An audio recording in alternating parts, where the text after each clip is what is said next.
The crystal chandelier cast harsh light across Zara Johnson's face as she stood frozen in the center of the hotel ballroom.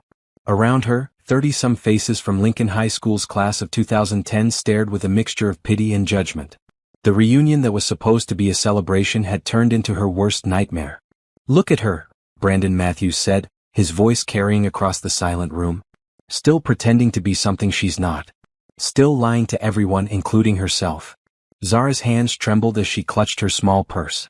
She had walked into what she thought would be a normal high school reunion. Instead, she found herself surrounded by former classmates who had clearly been fed a story. Brandon stood in the center like a prosecutor, his new wife Candace beside him with a smug smile. "You want to know the truth about Zara Johnson?" Brandon continued, his voice growing louder. "She's been telling people she married some rich guy, but look at her. Look at those fake designer clothes from the outlet mall. Look at that cheap jewelry trying to pass for real diamonds." The crowd murmured. Someone whispered, "I knew something was off." Zara felt her chest tighten. This wasn't how tonight was supposed to go. She had come here feeling confident, happy, and ready to show everyone how well she was doing. Gabriel had offered to come with her, but she wanted to face her past alone. Now she realized how wrong she had been. "She told everyone she lives in a mansion now," Brandon laughed bitterly. "But I know the truth. After our divorce, she was living in a tiny apartment, working 3 jobs just to pay rent. She was so desperate, so broken, that she would have done anything to escape that life." "That's not true," Zara whispered, but her voice was too quiet to carry over Brandon's accusations. Candace stepped forward, her red dress gleaming under the lights. "She's been catfishing some poor man online, pretending to be someone she's not. It's actually sad when you think about it. She's so desperate for validation that she's created this whole fake life." "I saw her last month at the discount grocery store," said Jennifer Walsh, their former class president. "She was using coupons and looked like she hadn't slept in days. I felt so sorry for her that I almost said hello, but she looked embarrassed to be seen." The lies stung because they contained just enough truth to be believable. Yes, Zara had shopped at discount stores during the hardest times after her divorce. Yes, she had worked multiple jobs. But that was before Gabriel. That was before everything changed. "The woman I married was real," Brandon said, wrapping his arm around Candace. "She didn't need to pretend or lie about who she was. She didn't try to trap me with fake pregnancies or emotional manipulation." Zara's eyes widened. "I never." "Oh, you never?" Brandon cut her off. "What about the time you claimed you were pregnant just to get me to stay? What about all those tears and threats when you found out about Candace? You tried everything to keep me trapped in that miserable marriage." The room was completely silent now. Zara felt like she was drowning. Every face around her showed either pity or disgust. These people, who once knew her as the quiet girl who got good grades and helped organize school events, now saw her as some desperate, manipulative woman. "She probably hired an actor to pretend to be her husband for social media photos," Candace suggested. "I've heard of people doing that. It's really pathetic." "That would explain why no one has actually met this mysterious billionaire husband," added Tom Rodriguez, Brandon's former football teammate. "I mean, come on. Zara Johnson married a billionaire? The same girl who wore the same 3 outfits in high school because her family couldn't afford more clothes." The weight of their judgment pressed down on her chest. Zara looked around the room, desperately searching for even one friendly face, but everyone seemed convinced by Brandon's performance. They had made up their minds about her before she even walked through the door. "I think we should feel sorry for her," said Michelle Cooper, speaking in that fake sweet voice Zara remembered from high school. "She's clearly having some kind of mental breakdown. Creating fantasy lives, pretending to be rich, lying about everything. It's actually concerning." "The saddest part," Brandon said, his voice now dripping with false concern, "is that she actually believes her own lies. She's so deep in this fantasy that she can't see reality anymore. Zara, honey, we all know you're struggling. We all know you're alone. You don't have to keep pretending." Zara opened her mouth to defend herself, to tell them the truth, but the words wouldn't come. How could she explain that her life had completely changed? How could she convince them that Gabriel was real, that their love was real, when everything Brandon said sounded so plausible to people who only knew her past struggles?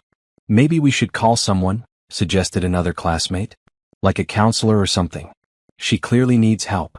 "No," Zara finally managed to say, her voice stronger now. "I don't need help. I need all of you to stop believing his lies." Brandon laughed. "Still fighting reality, I see. Zara, everyone here cares about you. We want to help you get back to the real world." This fantasy you've created isn't healthy. The crowd pressed closer, their faces full of concern that felt more like mockery. Zara realized that Brandon had planned this perfectly. He had spent months, maybe longer, planting seeds of doubt about her new life. He had turned her former classmates into an audience for her public humiliation. "Please," she whispered, backing toward the wall. "Just leave me alone." "We can't leave you alone when you're clearly in crisis," Candace said sweetly. "As your friends, we have an obligation to help you face the truth." Zara felt trapped. The ballroom that had once held happy memories of prom and graduation now felt like a courtroom where she had already been found guilty. The chandelier light seemed harsher, the walls seemed closer, and the faces around her seemed more hostile with each passing second. She closed her eyes and thought of Gabriel. He had warned her that coming alone might be a mistake. He had offered to accompany her, but she had insisted she could handle seeing Brandon again. She had been so confident in her new life, so sure that nothing her ex-husband could say would affect her. Now, surrounded by the cruel laughter and pitying stares of people she once considered friends, Zara realized she had walked straight into Brandon's trap, and she had no idea how to get out. 3 years earlier, Zara had been a different woman. She had been Mrs. Brandon Matthews for 5 years, believing she had found her happily ever after with her high school sweetheart.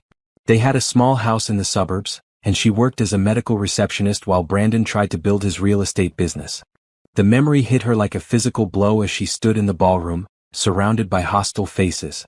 She remembered that Tuesday afternoon when she had come home early from work with a terrible headache. The house had been quiet, which was unusual because Brandon usually played music when he worked from home. She had climbed the stairs to their bedroom, planning to take some medicine and rest.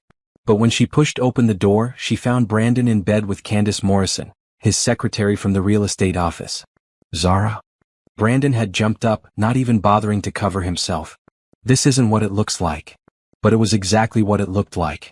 Candace, a blonde woman 5 years younger than Zara, had simply smiled from the bed.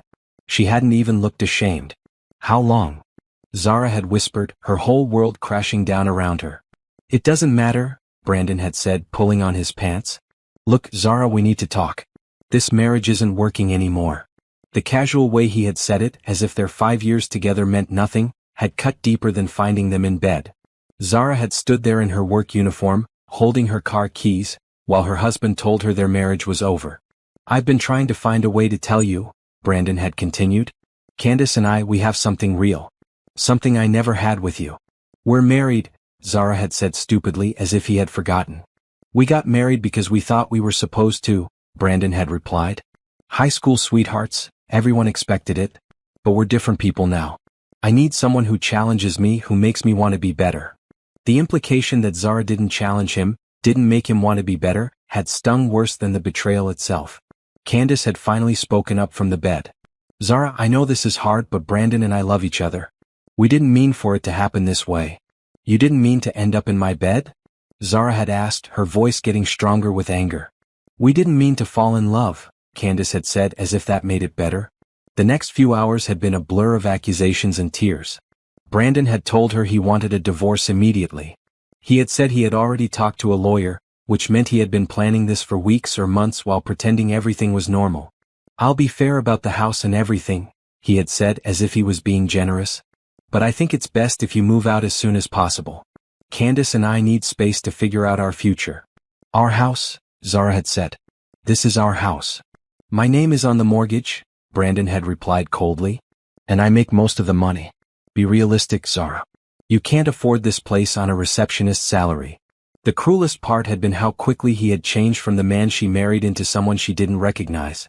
The Brandon she had loved would never have spoken to her so coldly. The Brandon she had married would never have betrayed her trust so completely.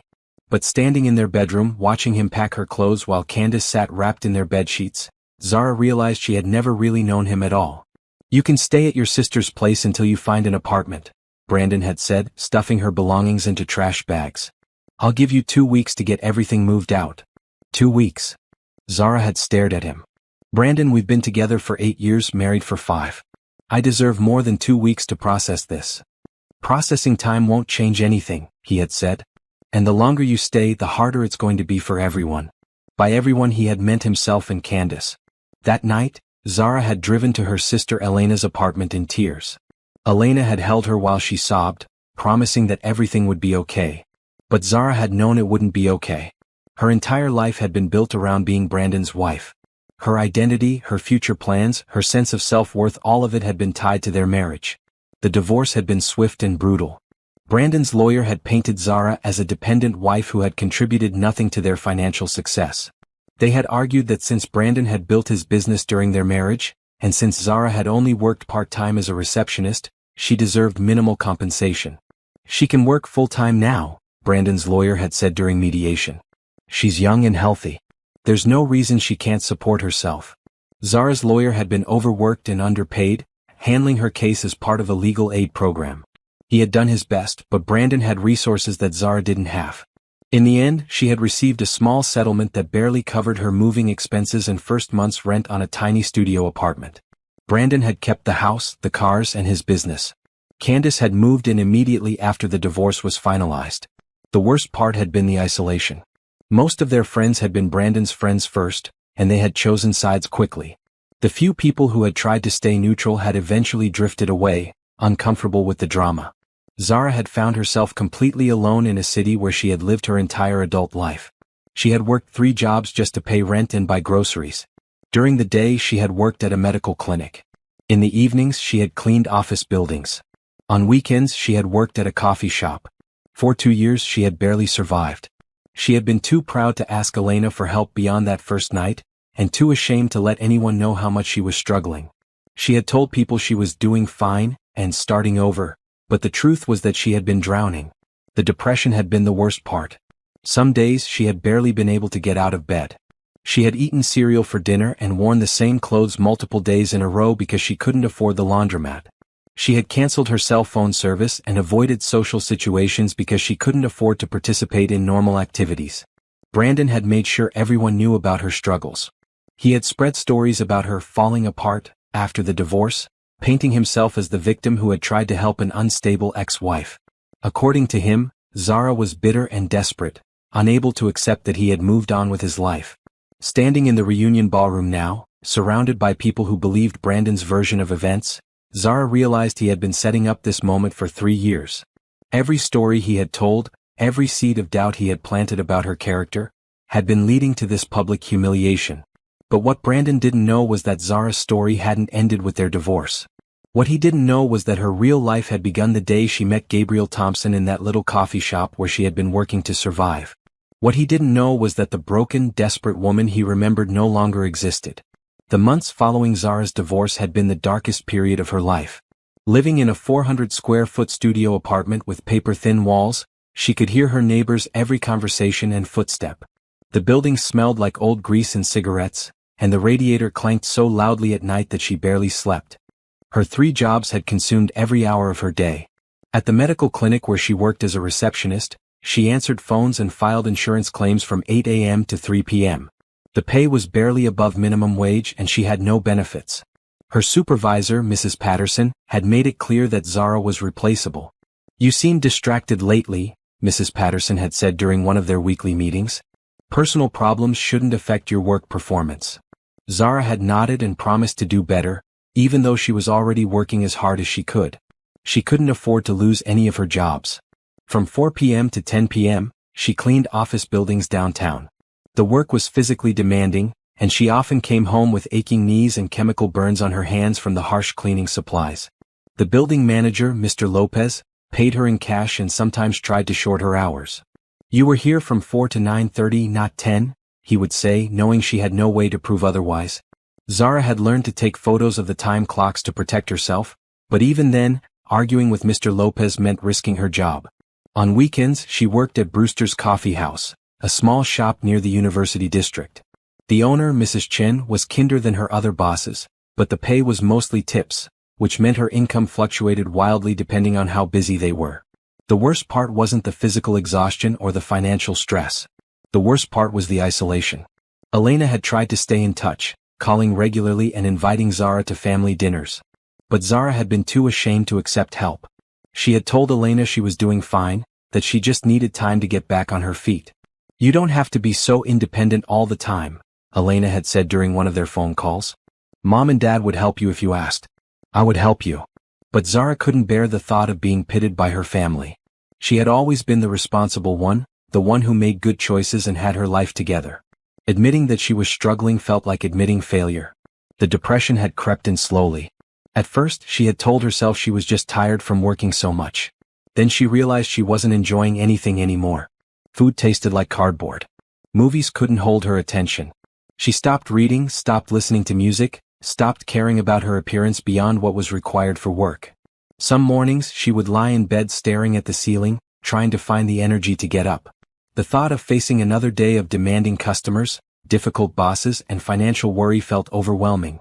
She would force herself up only because she knew losing any of her jobs would mean losing her apartment. Brandon's cruelty had continued even after the divorce was finalized. He would drive past her apartment building and text her photos of his new house with Candace.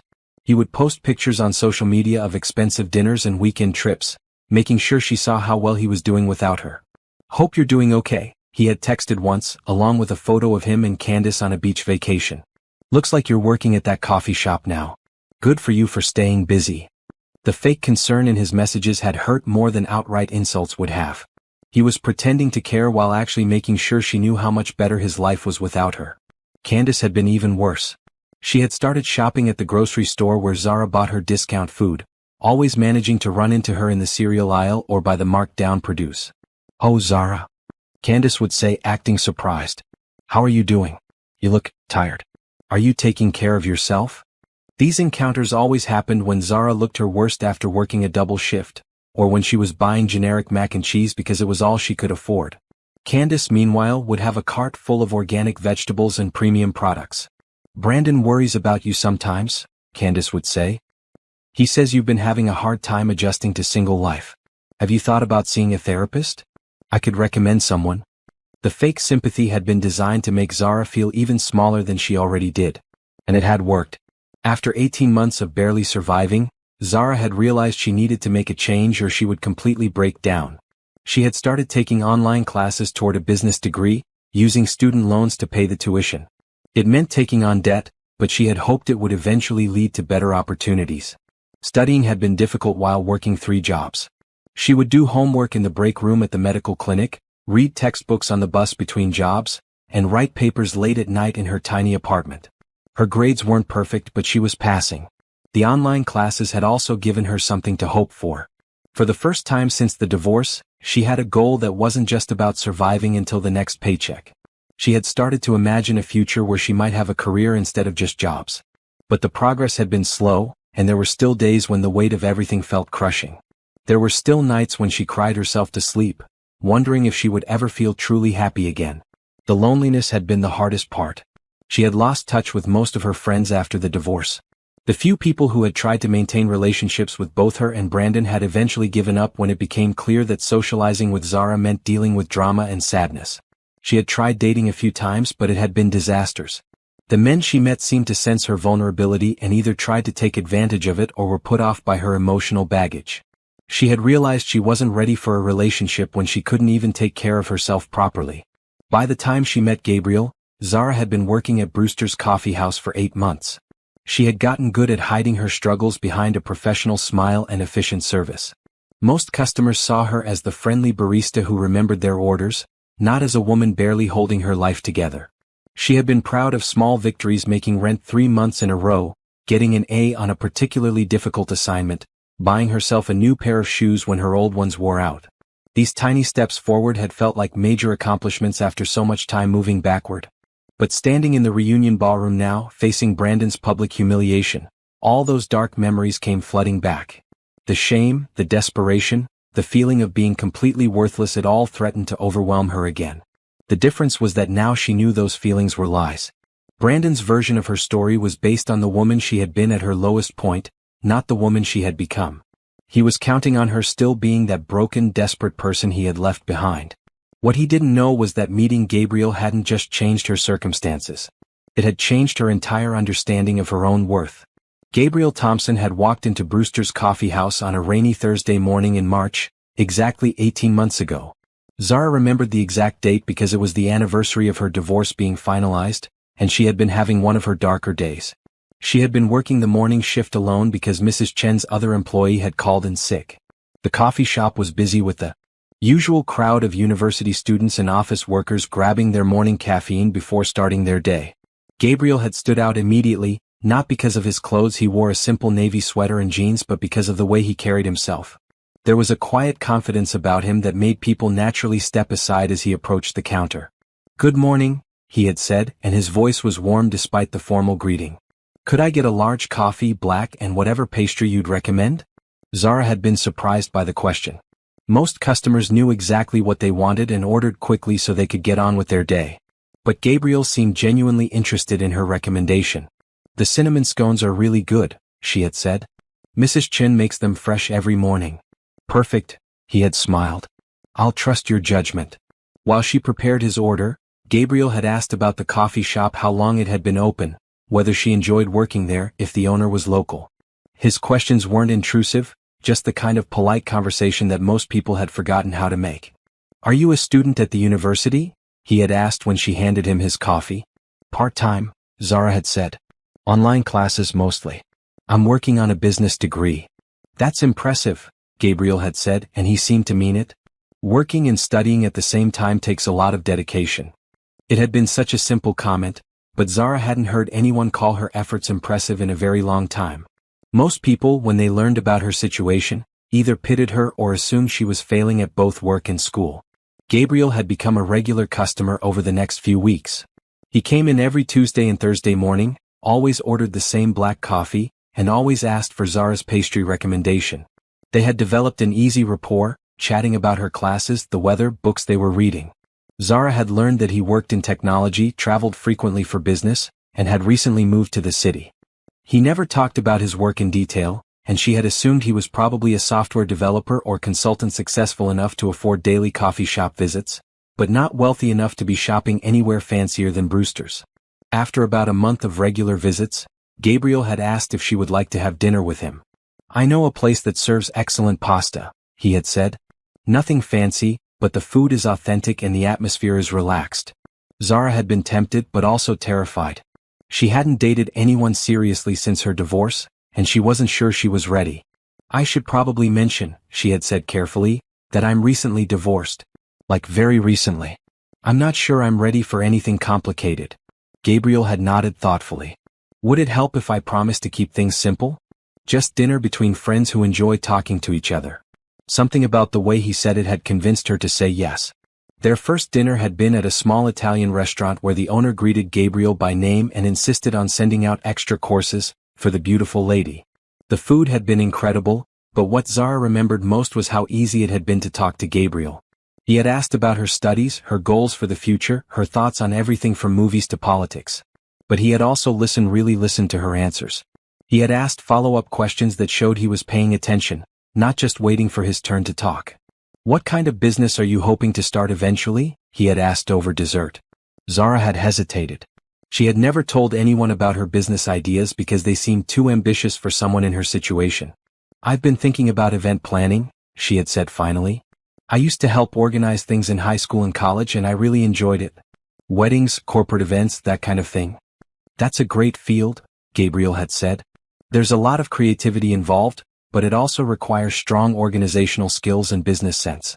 Do you have experience with project management?" They had talked for 2 hours about business plans, marketing strategies, and the challenges of starting a service-based company. Gabriel had offered insights and suggestions without ever making Zara feel like he was lecturing her or talking down to her. When he drove her home that night, Zara had realized it was the first time in years that she had forgotten about her problems for an entire evening. Their relationship had developed slowly over the next few months. Gabriel had been patient with her hesitation about commitment, understanding about her financial limitations, and respectful of her emotional boundaries. He had never pushed for more than she was ready to give. He had also been generous in ways that didn't make her feel like charity. When her car broke down, he had offered to drive her to work without making a big deal about it.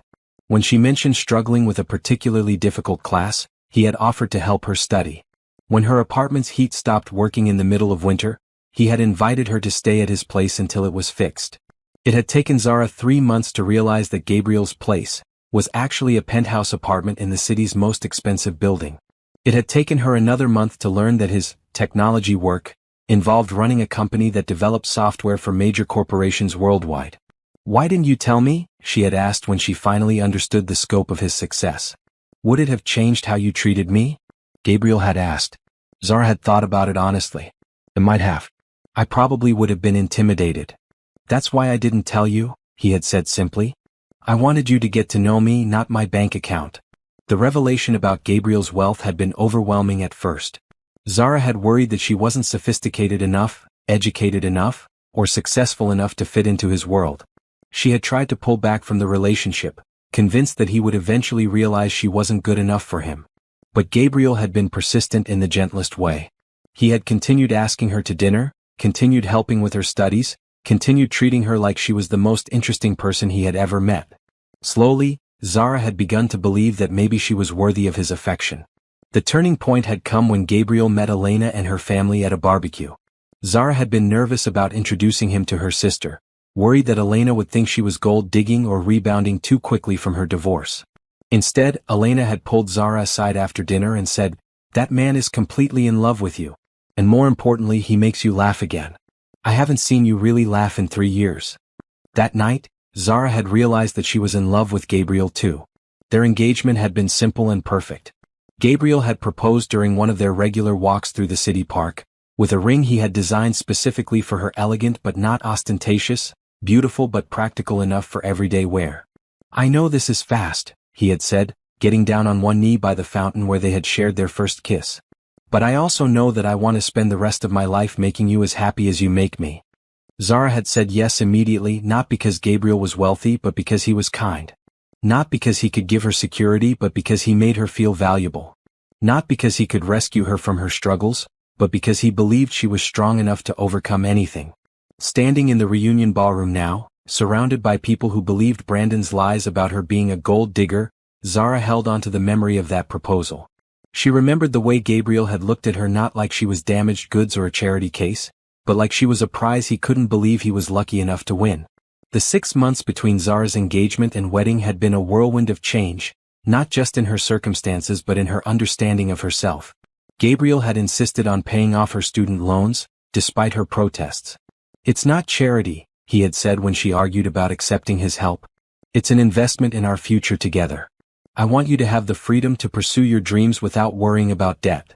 With the financial pressure removed, Zara had been able to focus on her final semester of classes. Her grades had improved dramatically and she had graduated with honors.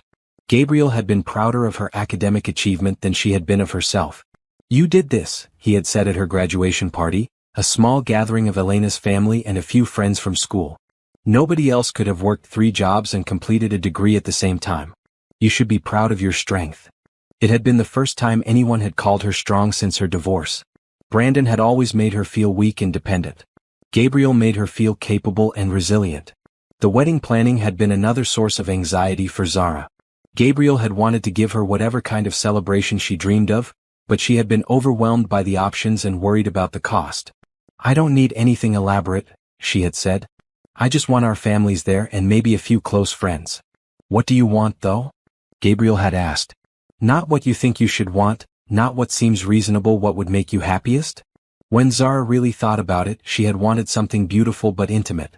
She had dreamed of an outdoor ceremony with flowers everywhere, followed by dinner and dancing with the people they loved most. Gabriel had made it happen perfectly. They had been married in the garden of a historic mansion outside the city, with Elena as her maid of honor and Gabriel's business partner James as his best man. The ceremony had been simple and heartfelt, focused on their promises to each other rather than expensive decorations. Zara's dress had been the one indulgence Gabriel had insisted on. He had taken her to an exclusive boutique where the designer had created something custom just for her, elegant and timeless, but uniquely Zara's style. When she had seen herself in the mirror wearing it, she had cried. "I look like a bride," she had whispered. "You look like yourself," Gabriel had said when he saw her on their wedding day. "You look beautiful." The reception had been magical. They had danced to songs that meant something to them, eaten food they had chosen together, and celebrated with people who truly wanted them to be happy. Elena had given a toast that made everyone cry, talking about how she had watched her sister transform from someone who had lost hope into someone who radiated joy. "Gabriel didn't rescue Zara," Elena had said. "He just reminded her who she already was." After the wedding, Gabriel had surprised Zara with a honeymoon in Tuscany. She had never been to Europe, had never imagined she would have the opportunity to travel somewhere so beautiful. They had spent 2 weeks exploring small towns, eating incredible food and talking about their future. "I want you to know," Gabriel had said one evening as they watched the sunset from their villa's terrace, "that none of this is about changing you or fixing you. You were never broken, Zara. You were just in a situation that didn't allow you to flourish." Coming home to their life together had been another adjustment. Gabriel's penthouse apartment was now their home, and Zara had struggled with feeling like she belonged in such an elegant space. Everything was beautiful and expensive, from the furniture to the art on the walls. "It doesn't feel like me," she had confessed to Gabriel after a few weeks of marriage. "Then let's make it ours," he had said. "Change whatever you want. Add whatever would make you comfortable. This is your home now." Together, they had redecorated several rooms to reflect both of their personalities. Zara had added color and warmth to the modern minimalism Gabriel preferred. They had hung photos from their wedding and honeymoon alongside Gabriel's collection of contemporary art. She had installed a reading nook by the windows where she could study for the additional certifications she was pursuing in event planning. Gabriel had also encouraged Zara to start her own business sooner than she had planned. With his support, both emotional and financial, she had launched Zara Events 6 months after their wedding. Her first client had been a college friend who needed help planning her engagement party. "I can't afford much," the friend had said apologetically. "That's okay," Zara had replied. "Let's focus on making it beautiful within your budget." The party had been a huge success, and word had spread quickly through their social network. Within 3 months, Zara had more clients than she could handle alone. Gabriel had helped her hire 2 assistants and rent office space in a building downtown. The business had grown rapidly, partly because of Zara's talent and work ethic, but also because Gabriel's connections in the corporate world had provided opportunities for larger events. He had never pushed his colleagues to hire her, but when they saw the quality of her work, they had started recommending her to others. "I don't want people to think I'm only successful because of my husband," Zara had worried during the early days of the business. "Anyone who works with you for 5 minutes will know better," Gabriel had assured her. "Your success is your own."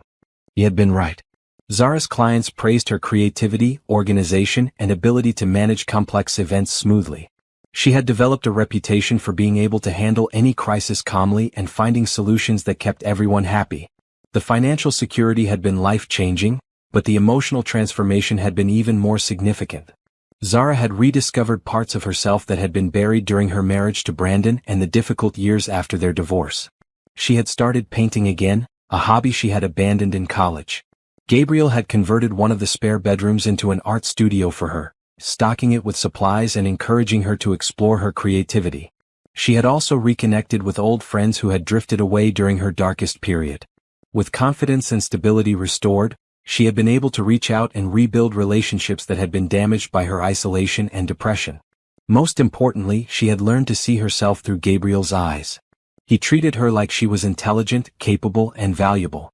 He asked for her opinions on everything from business decisions to what they should have for dinner. He celebrated her achievements and supported her through challenges. "You make me want to be better," she had told him on their first anniversary. "You make me happier than I ever thought possible," he had replied. Now, standing in the reunion ballroom while Brandon tried to convince everyone that she was still the desperate, broken woman he had divorced, Zara felt the strength that Gabriel had helped her rediscover. She was no longer the person who could be destroyed by cruel words and public humiliation. She was Gabriel's wife, but more than that, she was herself again. The confidence Gabriel had nurtured in her rose up like armor against Brandon's attacks. She straightened her shoulders and prepared to defend herself, knowing that no matter what happened in this room, she would go home to a man who loved her completely. What she didn't know was that Gabriel was already on his way to stand beside her. 2 weeks before the reunion, Zara had stood in the closet of their penthouse bedroom, staring at the invitation that had arrived in their mail. Lincoln High School class of 2010 15-year reunion. The envelope had been forwarded from her old address 3 times before reaching her. "You don't have to go," Gabriel had said, reading over her shoulder. "You don't owe these people anything." Zara had turned the invitation over in her hands. Part of her wanted to throw it away and pretend she had never received it. The thought of seeing Brandon again made her stomach twist with anxiety. But another part of her wanted to face her past with her head held high. "I think I need to go," she had said finally. "Not for them but for me." Gabriel had studied her face carefully. He had learned to read her expressions over the past 18 months, and he could see the determination building in her eyes.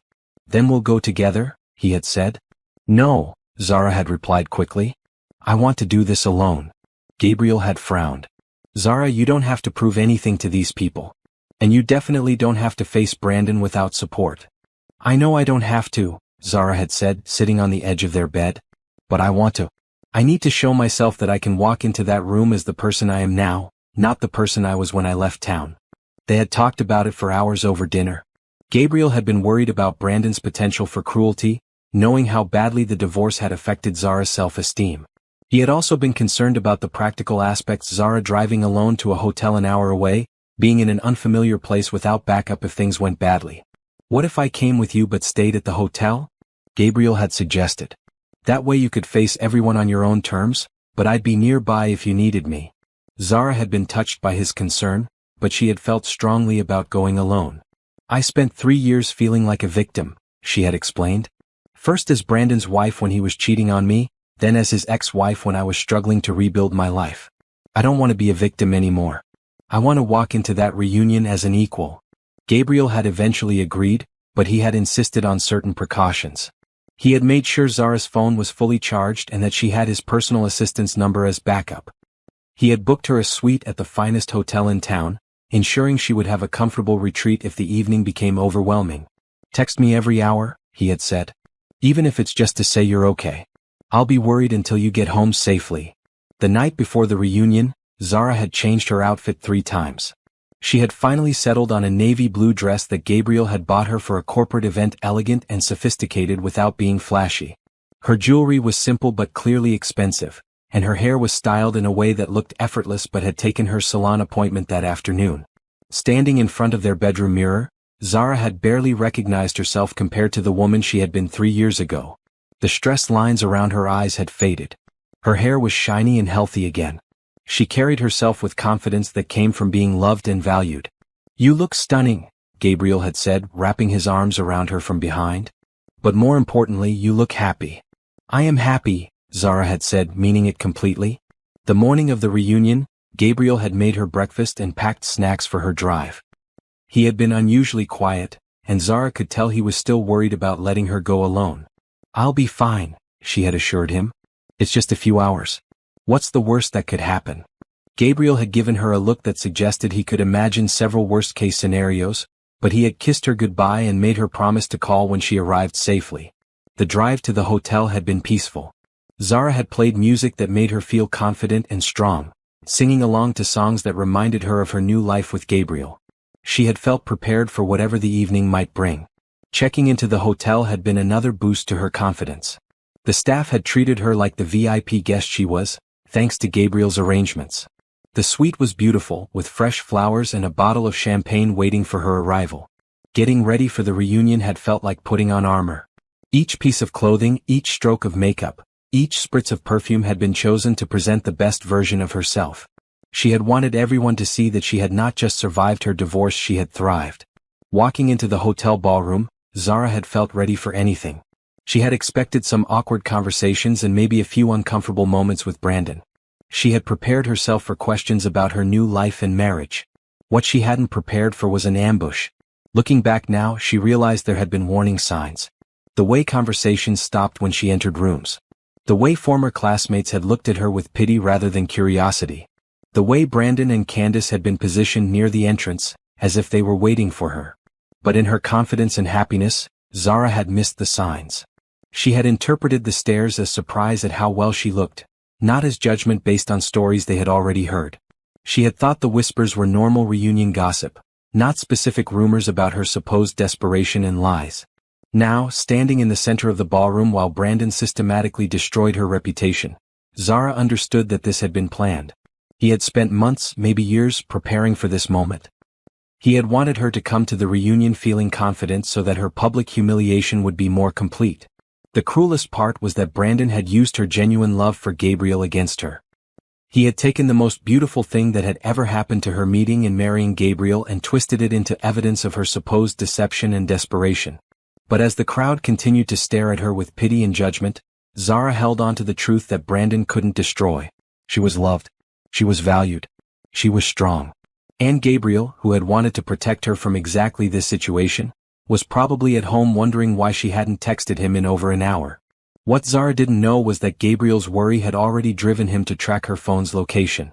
What she didn't know was that he was already in his car, driving toward the hotel as fast as legally possible. What she didn't know was that her rescue was already on the way. The crowd around Zara had grown larger as more people were drawn to the drama. She could see faces she recognized from high school people who had once been friendly acquaintances now looking at her with mixture of pity and disgust. The sad thing is, Brandon continued, his voice carrying easily across the ballroom, she's so deep in this fantasy that she actually believes it herself. Look at that dress probably rented for the evening. Look at that jewelry, decent knockoffs, but you can tell if you know what to look for.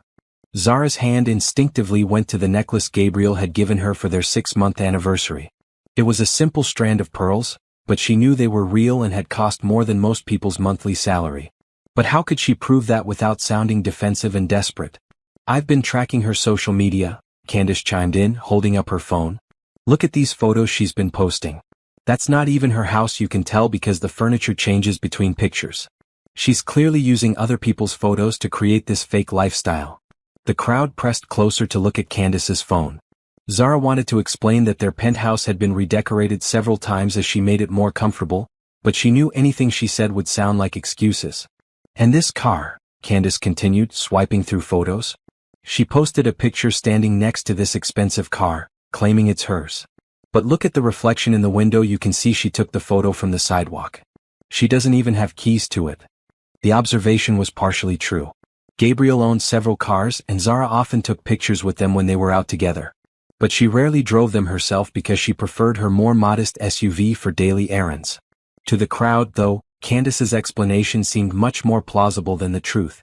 The most pathetic part, said Jessica Martinez, their former class vice president, is that she's trying so hard to make us believe this fantasy.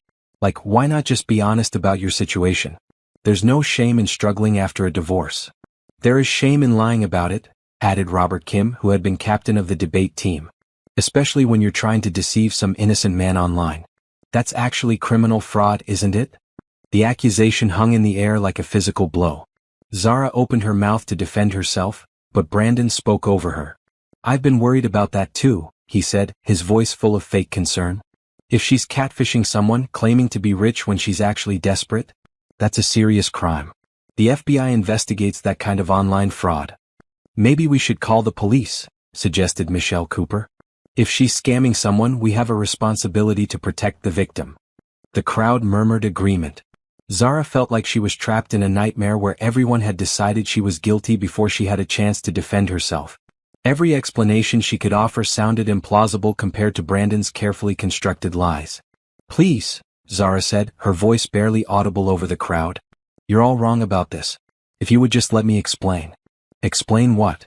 Brandon interrupted. How you've been lying to everyone for months. How you've created this elaborate fantasy to make yourself feel better about being a failure. I'm not a failure, Zara said, her voice getting stronger. I own my own business. I'm successful in my own right. The crowd laughed and the sound cut through her like a knife. Oh honey, said Amanda Foster, their former homecoming queen. You don't have to keep lying. We all know you're working as a barista. There's nothing wrong with that, service jobs are honest work. But pretending to own a business when you're making coffee for minimum wage is just sad. I do own a business, Zara insisted. Zara Events. I plan corporate functions and weddings. I have employees and an office downtown. Sure you do, Candace said with a smirk. And I'm sure your imaginary billionaire husband helped you start this imaginary business with his imaginary money. The crowd laughed again, and several people pulled out their phones to record Zara's humiliation. She realized that this moment was going to be shared on social media, preserved forever as evidence of her supposed mental breakdown. You know what I think happened? Said Brian Walsh, Jennifer's brother. I think she met some guy online who told her he was rich and she fell for it completely. Now she's so embarrassed about being catfished herself that she's doubled down on the lies. That actually makes sense, agreed Robert Kim. She's been scammed, but she's too proud to admit it. So she keeps pretending the relationship is real, even though he's probably just some guy in another country stealing photos from actual rich people. The new theory spread through the crowd like wildfire. It was even more humiliating than being called a gold digger, because it painted her as both desperate and stupid. According to this version of events, she wasn't even successfully manipulating someone, she was being manipulated herself. Zara, said Mrs. Rodriguez, their former Spanish teacher who had come to the reunion as a special guest. Dear, if someone is taking advantage of you online, there are resources that can help. You don't have to be embarrassed about being a victim of fraud. The kindness in her teacher's voice almost broke Zara's resolve. Mrs. Rodriguez genuinely believed she was helping, which made the situation even more painful. Everyone in the room was so convinced by Brandon's lies that they were treating her like a victim of mental illness or criminal fraud. I'm not being scammed, Zara said desperately. Gabriel is real. Our marriage is real. Everything I've told you is true. Gabriel? Brandon laughed. Even the name sounds fake. Let me guess, he's tall, dark, and handsome? He swept you off your feet with romantic gestures and promises of a better life? He told you he's a billionaire but asked you to keep your relationship secret for some reason. Each point hit close enough to the truth to sound believable as a scam. Gabriel was handsome, their courtship had been romantic, and they had kept their relationship relatively private during the early months. To people who wanted to believe Brandon's version, it sounded exactly like a textbook romance scam. If he's real, said Jennifer Walsh, then where is he? Why isn't he here with you?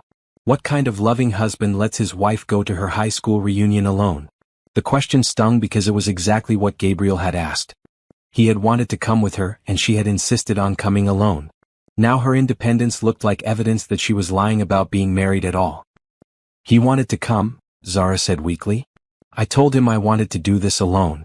Of course he wanted to come, Candace said mockingly. Because he doesn't exist, so it's easy for him to want things. It's like having an imaginary friend who agrees with everything you say. The crowd laughed again, and Zara felt her confidence crumbling. She had walked into this room feeling strong and successful, ready to show everyone how well she was doing. Instead, she was being systematically destroyed by people who had already decided she was a liar and a fraud. She looked around the room, desperately searching for even one sympathetic face. But everyone was either laughing at her or looking at her with pity. The people who had known her in high school, who had seen her as a responsible and honest person, now believed she had become delusional and desperate. I think we've humiliated her enough, said Mrs. Rodriguez gently. Perhaps we should. She was interrupted by the sound of the ballroom doors opening. Every head turned toward the entrance, expecting to see another classmate arriving late to the reunion. Instead, a man in an expensive suit walked into the room with the kind of presence that made everyone automatically step aside. Zara's heart stopped. Gabriel had come after all. Gabriel Thompson walked through the ballroom doors like he owned the building. He was tall and commanding, with the kind of quiet authority that made people instinctively move out of his way. His charcoal gray suit was perfectly tailored, his black hair was styled without looking overdone, and his dark eyes swept the room until they found Zara's face. The ballroom, which had been buzzing with cruel laughter moments before, fell completely silent. Gabriel's expression was calm, but Zara could see the steel in his eyes. She had seen that look once before when a contractor had tried to cheat her during the early days of her business. Gabriel had been polite and professional, but utterly ruthless in protecting what mattered to him. Right now, what mattered to him was his wife. I'm sorry I'm late, darling, Gabriel said, walking directly to Zara and taking her hand. His voice carried easily across the silent room, and it held the kind of educated authority that came from boardroom presentations and business negotiations. The meeting ran longer than expected. He lifted her hand to his lips and kissed it gently, a gesture that was both protective and possessive. The ring on his finger caught the light, a platinum wedding band that matched the one on Zara's hand. Gabriel, Zara breathed, relief flooding through her. You came. Of course I came, he said softly, meant only for her. You stopped texting. I was worried. Then he turned to face the crowd that had been tormenting his wife, and his expression became coolly professional. I don't believe we've been introduced, he said, extending his hand toward Brandon. I'm Gabriel Thompson, Zara's husband. The gesture was perfectly polite, but there was something in Gabriel's tone that made it clear he knew exactly what had been happening. Brandon hesitated for a moment, then shook his hand. Brandon Matthews, he said, trying to maintain his confident demeanor. Zara's ex-husband. Ah, Gabriel said simply, but the single syllable conveyed volumes. I've heard about you. The crowd was still staring, trying to process what they were seeing. Gabriel was obviously real, obviously wealthy, and obviously devoted to Zara. Their entire narrative about her being a desperate liar was crumbling before their eyes. But Brandon wasn't ready to give up. Well, this is unexpected, Brandon said, forcing a laugh. I have to admit, we were all starting to think Zara was making you up. She's been posting pictures and telling stories, but you never seem to show up anywhere. Gabriel's smile was polite and dangerous. Zara and I value our privacy. We don't feel the need to document every moment of our lives for social media validation. The comment was delivered with surgical precision. It pointed out that Brandon and Candace were the type of people who needed constant public attention, while Gabriel and Zara were secure enough in their relationship to keep it private. Of course, Brandon said quickly. Privacy is important.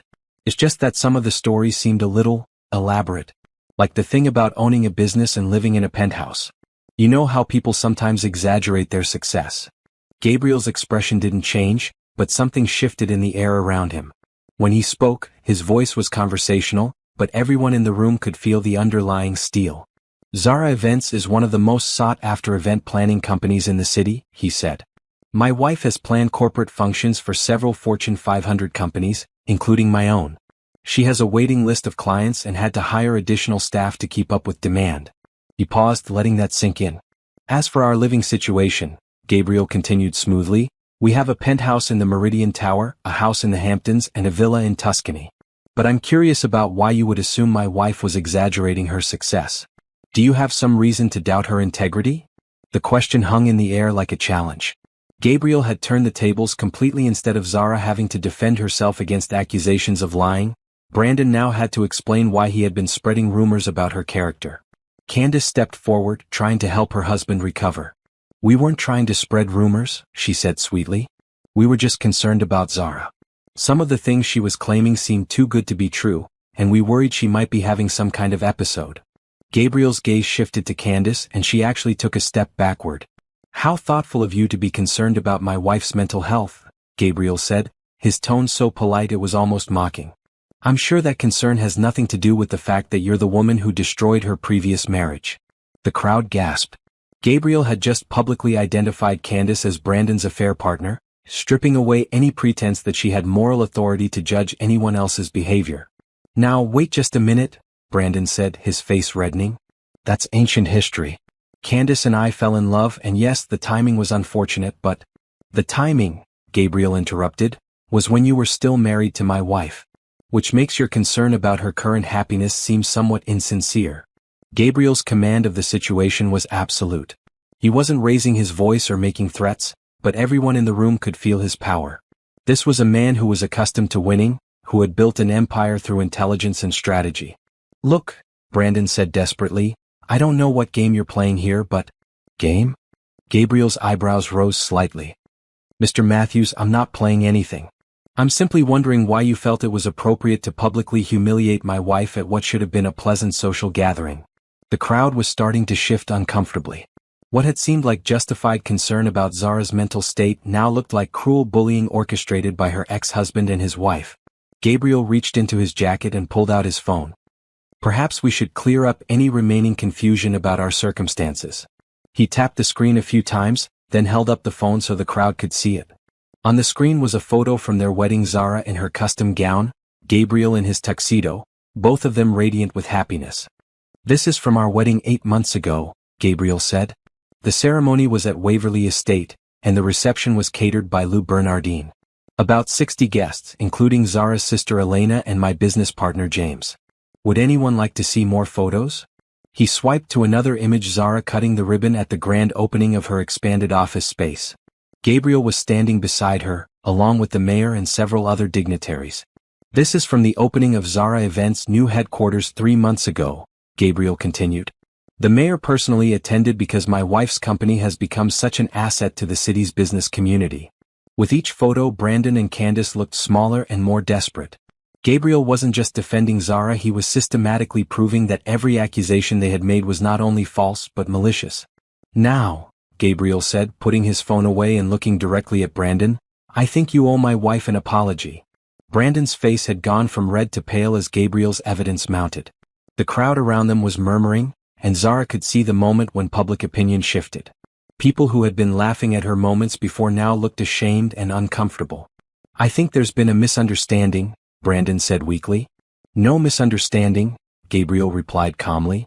You deliberately orchestrated a campaign to humiliate my wife in front of people who knew her in high school. You spread lies about her character, her mental health, and our marriage. The only question is why. Gabriel's phone buzzed, and he glanced at it with what looked like satisfaction. Actually, he continued, I think we're about to get some answers to that question. He touched his screen and held up the phone so everyone could see. On it was what appeared to be a financial document. This is interesting, Gabriel said, his tone conversational. It seems that Matthews Real Estate filed for bankruptcy protection last month. According to these court documents, Mr. Matthews owes approximately $2 million to various creditors. Brandon's face went white. How did you get those documents? They're public record, Gabriel said mildly. Anyone can access bankruptcy filings. I had my assistant pull them during my drive here tonight. He swiped to another document. This one is particularly interesting. It shows that your house, the one you kept after your divorce from Zara, is in foreclosure. The bank is going to repossess it next month. Gasps rippled through the crowd.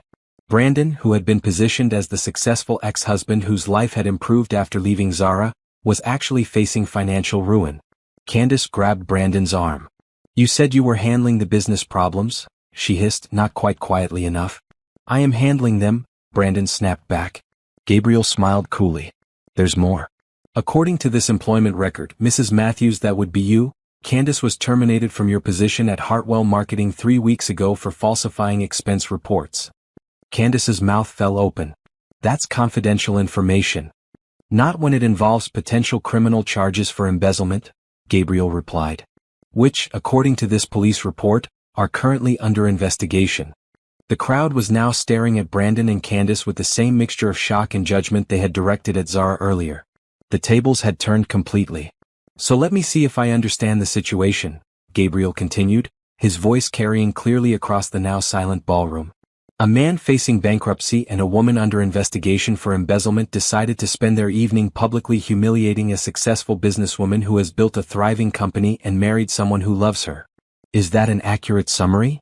You bastard, Brandon snarled, his mask of civility finally dropping. You think you can just throw money around and make yourself look good? You don't know what she was like when we were married. You don't know how manipulative she can be.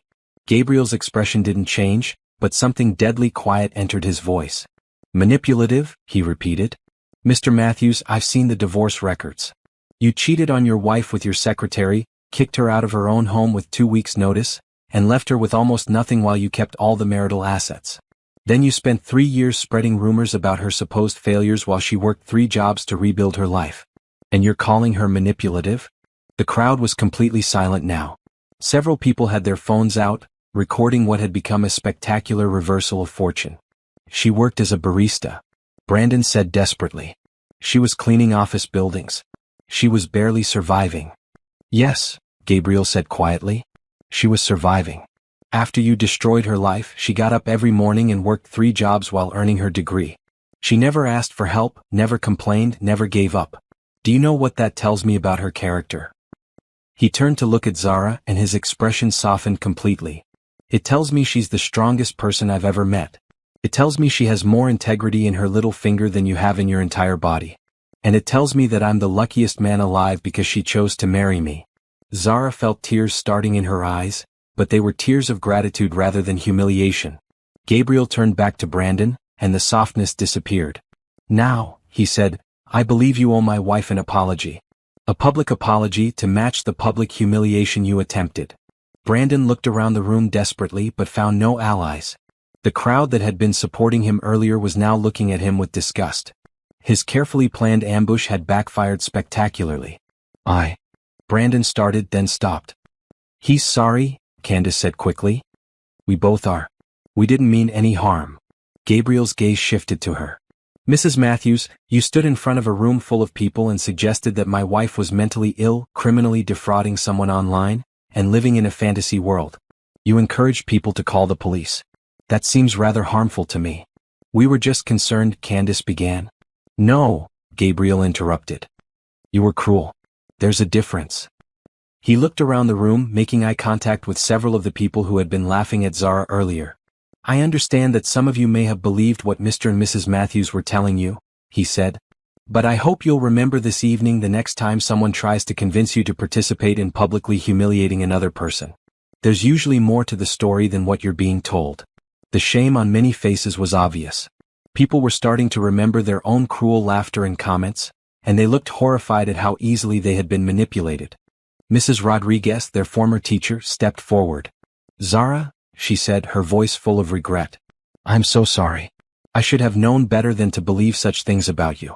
You were always one of my most honest and hard-working students." "It's okay, Mrs. Rodriguez," Zara said softly. "You were trying to help." "No excuses," the older woman said firmly. "I participated in something cruel and I'm ashamed of myself." Other voices started joining in, classmates who had known Zara in high school and should have trusted their own memories of her character instead of believing Brandon's lies. Gabriel put his arm around Zara's shoulders, pulling her close. "I think it's time we left," he said quietly. "Unless there's anything else you wanted to do here?" Zara looked around the room one last time.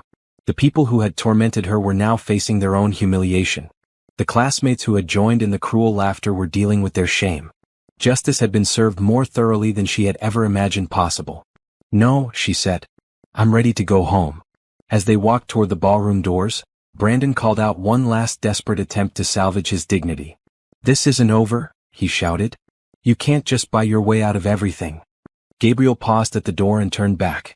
"Mr. Matthews," he said calmly, "this was over the moment you decided to build your evening around cruelty instead of celebrating the achievements of your former classmates. I hope you and your wife find the help you clearly need." Then he escorted Zara out of the ballroom, leaving Brandon and Candace to face the judgment of people who now knew the truth about all of them. The hotel lobby felt like sanctuary after the toxic atmosphere of the reunion. Gabriel guided Zara to a quiet seating area away from the elevators, where they could have privacy to decompress from what had just happened. "Are you okay?" he asked, sitting beside her and taking her hands in his. Zara looked down at their intertwined fingers, her wedding ring catching the light next to his. 6 hours ago, she had been worried about proving herself to people whose opinions didn't actually matter. Now she felt like she had been reminded of what really mattered. "I'm more than okay," she said, meeting his eyes. "I'm grateful. Not just that you came, but that I got to see who I really am through your eyes instead of through theirs." Gabriel studied her face carefully. "You're not upset that I interfered? I know you wanted to handle this alone." "I'm not upset," Zara said firmly. "I'm proud. Proud to be married to someone who would drop everything and drive an hour to stand up for me. Proud to be with someone who saw through Brandon's manipulation immediately." They sat in comfortable silence for a moment, processing the evening's events. Through the ballroom doors, they could hear the reunion continuing, but the energy had clearly changed. People were probably discussing what they had witnessed and hopefully learning from it. "How did you know to look up his financial records?" Zara asked. Gabriel smiled. "When you stopped texting, I started worrying. When I couldn't reach you by phone, I decided to drive over. But during the drive, I started thinking about why your ex-husband would want to humiliate you so publicly. People don't usually go to that much effort unless they're dealing with their own problems." "So you had your assistant research him?" "I have good people working for me," Gabriel said. "When I explained the situation, James had all that information within 20 minutes. Bankruptcy filings, employment records, criminal investigations, it's all public information if you know where to look." Zara shook her head in amazement. "Brandon thought he was so clever, setting up this whole scenario to make me look pathetic. He had no idea who he was dealing with." "He made the mistake of underestimating both of us," Gabriel agreed. "He saw you as the same broken person he left 3 years ago, and he assumed I was either fake or someone who could be intimidated." A hotel employee approached them discreetly. "Mr. Thompson? I'm the evening manager. I wanted to apologize for the disturbance in our ballroom tonight. We had no idea that event would become so contentious." "It's not your fault," Gabriel assured him. "You couldn't have predicted that some of the guests would behave so poorly. Is there anything we can do to make the rest of your evening more pleasant? Perhaps dinner in our restaurant or—" Gabriel looked at Zara. "What do you think? Are you hungry?" Zara realized she was actually starving. The stress of the confrontation had masked her appetite, but now that the adrenaline was fading, she needed food. "Dinner sounds perfect," she said. The hotel restaurant was elegant and quiet, a perfect contrast to the chaos they had just left. Over wine and perfectly prepared food, they talked through everything that had happened.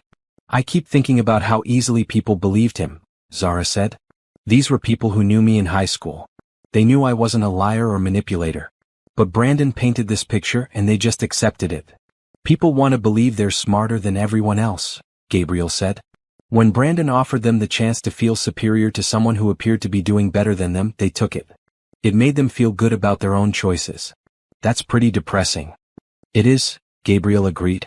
But look what happened when they were presented with actual facts instead of gossip and speculation. Most of them were horrified by their own behavior. People can be cruel, but they can also learn from their mistakes. Their server brought dessert, a chocolate souffle they decided to share. As they ate, Zara felt the last of the evening's stress melting away. I have a confession, she said. Part of me is glad this happened. Gabriel raised an eyebrow. Really? Really? For 3 years, I've been carrying around this fear that maybe Brandon was right about me.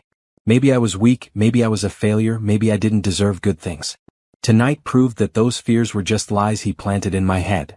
You never needed tonight to prove your worth, Gabriel said gently. But I'm glad you feel more confident about it. I also realized something else, Zara continued. I don't need those people's approval. I don't need to prove anything to anyone from my past. The only opinions that matter are the ones from people who actually know me and love me now. Gabriel smiled. Like your sister Elena, who thinks I'm the luckiest man alive for winning your heart? Like my husband, who thinks I'm strong enough to handle anything, Zara replied. They finished dessert and headed up to Zara's suite. While Gabriel called the front desk to book himself a room for the night, Zara got a series of text messages. The first was from Elena. Just saw the video on Facebook. I am so proud of you and Gabriel right now. Also, Brandon is a pathetic loser. The second was from Mrs. Rodriguez. Zara, I hope you can forgive an old teacher for being so foolish tonight. You were always special, and I should have trusted my own judgment instead of listening to gossip. The third was from Jennifer Walsh. I owe you a huge apology. What we did tonight was wrong and I'm ashamed I participated. You were always kind to everyone in school, and you deserved better from us. More messages kept coming, classmates apologizing, expressing regret for their behavior, and praising Gabriel for standing up for her. Several people had apparently recorded the confrontation and shared it on social media, where it was generating discussions about bullying, jealousy, and the danger of believing rumors without evidence. Look at this, Zara said, showing Gabriel her phone. People are actually learning from what happened tonight. Gabriel read through the messages and smiled. Maybe some good will come out of Brandon's cruelty after all. As they got ready for bed, Zara reflected on how completely her perspective had changed in just a few hours. She had entered the reunion feeling like she needed to prove herself. She was ending the evening knowing that she didn't need to prove anything to anyone. Thank you, she said to Gabriel as they settled into bed together. For what? For knowing exactly who I am, even when I temporarily forgot. For loving me enough to drive an hour to make sure I was okay. For being the kind of man who defends his wife without making her feel weak. Gabriel pulled her close. Thank you for being the kind of woman who's worth defending. Thank you for working 3 jobs to put yourself through school instead of giving up. Thank you for building a business from nothing. Thank you for having the courage to love again after someone hurt you so badly. They fell asleep holding each other, both knowing that what had started as an attempt to humiliate Zara had instead become a celebration of their love and partnership. The next morning brought more messages, not just from classmates, but from potential clients who had seen the social media posts about Zara events and wanted to hire her company. The reunion disaster had accidentally become the best marketing campaign her business had ever received. Look at this, Zara said, showing Gabriel her phone over breakfast. 3 new inquiries for corporate events, and a request to plan a wedding for someone who saw the video and was impressed by how I handled the situation. Gabriel laughed. Brandon's plan to destroy your reputation ended up growing your business instead. Should I feel sorry for him? Zara asked. He's lost everything: his business, his house, his reputation. Gabriel considered the question seriously. You can feel sorry for him without excusing his behavior. He made choices that led to consequences. But that doesn't mean you have to hate him forever. I don't hate him, Zara realized. I actually feel free of him.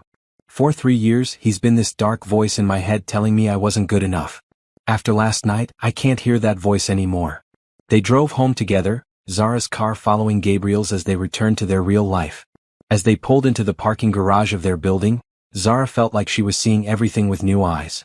Their penthouse apartment wasn't just beautiful, it was theirs. The business she had built wasn't just successful, it was hers. The love she shared with Gabriel wasn't too good to be true, it was real, and it was strong enough to weather any storm. That evening they had dinner with Elena and her family. Over takeout pizza and wine, they told the story of the reunion and its aftermath.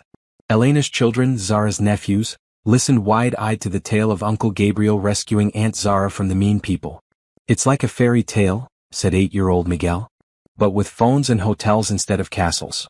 "The best fairy tales," Zara said, ruffling his hair, "are the ones that happen in real life." 6 months later, Zara Events was featured on the cover of a business magazine as one of the city's fastest-growing companies. The article mentioned her inspiring story of rebuilding her life after divorce and creating success through determination and hard work. Brandon and Candace had moved away after their various legal and financial problems became public knowledge. Zara heard through the grapevine that they were living with Candace's parents and trying to start over in another state. She genuinely hoped they would learn from their mistakes and build a better life for themselves. The reunion video still occasionally surfaced on social media, usually accompanied by discussions about karma, the danger of judging others, and the importance of standing up for the people you love. Zara had become an inadvertent symbol of resilience, and Gabriel had become the example of what a supportive partner should look like. But more than any public recognition or business success, what mattered most to Zara was the quiet moments with Gabriel, the morning coffee conversations, the walks through their neighborhood, the planning of their future together. She had learned that the best revenge wasn't public vindication or seeing your enemies fall. The best revenge was living so well that your past couldn't touch your present. And she was living very well indeed.